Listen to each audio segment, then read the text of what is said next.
passando para o seu momento atual, nas eleições de 24, a senhora atuou com consultoria de comunicação para algumas candidaturas de esquerda. Foi o Guilherme, lembrando aqui, foi o Guilherme Boulos em São Paulo, a Natália Bonavides em Natal e a Thalia Petroni em Niterói. O Boulos e a Natália conseguiram ir para o segundo turno, mas foram derrotados por outros candidatos. Quais foram as principais dificuldades dessas campanhas? Assim, vocês encontraram algum teto, algum ponto do qual vocês não conseguiam passar, do ponto de vista da comunicação? Alguma questão de bolha que falou muito alto? Nenhuma dessas campanhas, a empresa da qual eu sou sócia foi a cabeça da estratégia do marketing político, né? Eu acho que é importante isso, porque isso significa que nem todas as escolhas são nossas e que a gente executa uma estratégia que é discutida com outros profissionais de comunicação, profissionais muito interessantes, com quem eu nutri uma relação ótima nessas campanhas. Mas eu digo isso para quem entenda a complexidade da montagem das estratégias de comunicação hoje em dia. Eu acho, e falo isso genericamente, Antônio, tá? Sobre as campanhas eleitorais, porque não seria ético eu falar sobre as campanhas que eu participei apenas, né? Porque eu atuei como profissional nelas. Existe um debate que é um debate importante de ser feito, que é qual é o espaço mais importante na elaboração da linha política da campanha.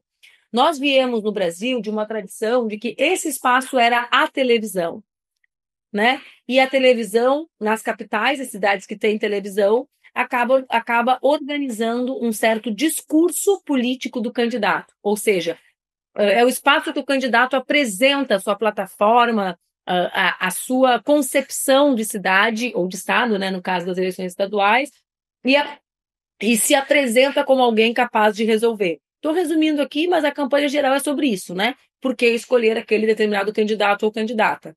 Eu acredito que esse espaço mudou, que não é mais a televisão o organizador do discurso, que o organizador do discurso é a internet. Isso tem um impacto gigantesco nas campanhas eleitorais.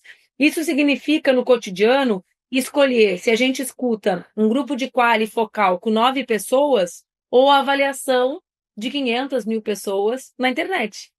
Então, escolhas cotidianas, entende? De ajuste fino, porque as pessoas acham que a eleição é sobre as grandes questões. As grandes questões elas já estão com o candidato. Ninguém muda Manuela Dávila porque foi contratado para fazer a comunicação.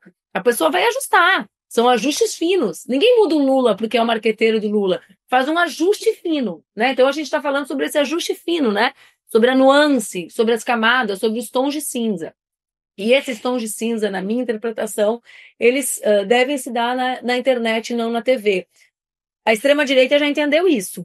Acho que nós ainda não. Nós, como um campo político democrático, ainda não, e isso se manifesta no conjunto, na maior parte das candidaturas, em maior ou menor grau. Né? Maior ou menor grau. E no que a senhora acha que a esquerda perde para a direita nessa percepção? O que eles entenderam que a esquerda não entendeu? A senhora tem algum palpite? Eles entenderam que a internet é uma assembleia popular permanente. Isso não significa que essa assembleia é democrática, mas ela é. Não é democrática porque tem o algoritmo, não é internet, não é democrática porque tem um pouco de técnica, mas nas assembleias também tem o dono do microfone, tem quem sabe falar melhor, quem sabe falar pior, né? Mas ela é um espaço público paralelo, Antônio. O Habermas falava da esfera pública. A esfera pública foi até o início dos anos 2000 mediada em grande parte pelos veículos de comunicação de massa. Essa esfera pública, ela perde a sua relevância e ela eu não vou dizer transferida porque é uma inverdade, mas há o surgimento de uma esfera pública digital. As pessoas debatem política na internet. As pessoas debatem atravessadas pelo que elas enxergam. As pautas surgem a partir da internet. Vamos falar de um caso que não é eleitoral, mas que é do Pix. Tá? Vamos falar do caso do Pix? Sim, eu ia te perguntar. Então tá, olha só. Eu gosto desse caso porque ele já acabou. Né? Enfim, é mais fácil. E é mais fácil do que campanha, porque campanha ninguém quase faz. Então a gente está falando de uma coisa que as pessoas não sabem o que é direito, sabe? Porque as pessoas nunca viveram a rotina de uma campanha eleitoral por dentro, as pessoas médias. Vou pedir desculpa, eu estou fazendo esse barulho, porque além do clima sul, eu estou com dor de garganta, então se eu ficar falando sem uma pastilha, daqui a pouco eu vou não ter voz.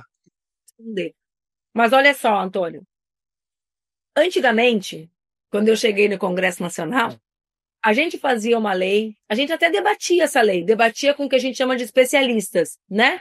Vai debater lei dos estágios, que é uma lei que foi de minha autoria. Eu ia ouvir o CIEE, as agências intermediárias, os estudantes, as universidades. Quando eu estava fazendo a lei, às vezes surgia. Tu não ouviu os estudantes da área da saúde, é diferente a área da saúde. Tem a OAB, o estágio. Ok, a gente ia fazendo. As pessoas, o grande público, só ficava conhecendo a lei depois.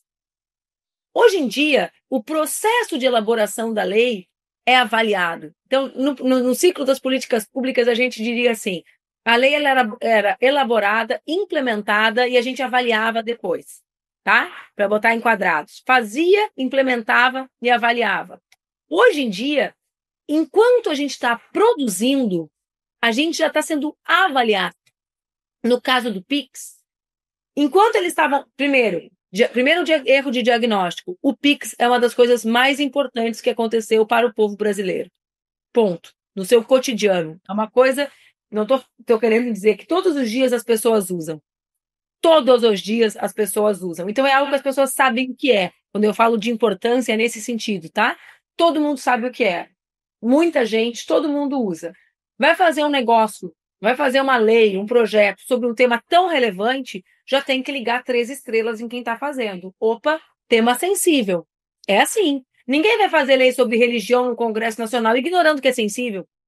Concorda? Porque religião é uma coisa importante no Brasil. Então tá, tema sensível. Enquanto estava fazendo a lei, a extrema-direita estava disputando nas redes no sentido da lei. Era falso, era, mas não é sobre isso que eu estou falando. Estavam disputando. E a gente não. A gente estava na forma antiga de elaboração de políticas públicas. Deixa a disputa para depois. Não existe mais esse depois, meu bem. A gente faz e disputa ao mesmo tempo. Como a gente dizia antigamente, a gente troca o pneu do carro com o carro andando. A gente tem que disputar o sentido do que está fazendo enquanto está fazendo, não depois de fazer. É preciso combater a sonegação, por exemplo, se fosse esse o tema, né? Então, é preciso enfrentar. E aí tem uma segunda camada de erro, na minha opinião, que é não perceber a dimensão da disputa política que as redes impuseram ao Brasil. O Brasil não é o mesmo de 20 anos atrás. Eu fiz política, eu sei as diferenças da disputa eleitoral de 20 anos atrás e de agora. Existe uma dimensão que a extrema-direita impõe, que as redes permitem que aconteça, que é de uma disputa de ideias permanente. A janela de disputa de ideias antes das redes era menor. Claro que a gente ficava fazendo luta social o tempo inteiro. Não estou falando sobre isso. Estou querendo dizer da janela de grande audiência. O que a gente dizia? A eleição é um momento privilegiado. É um momento que o povo vai ouvir o que a gente quer. Claro, a gente dizia isso. Hoje em dia, é claro que a eleição continua sendo uma janela preferencial, prioritária, mas as pessoas debatem política o tempo inteiro. O tempo inteiro. Então, tem uma certa subestimação da dimensão da disputa de ideias, né? E acho que isso também incidiu no caso do PIX.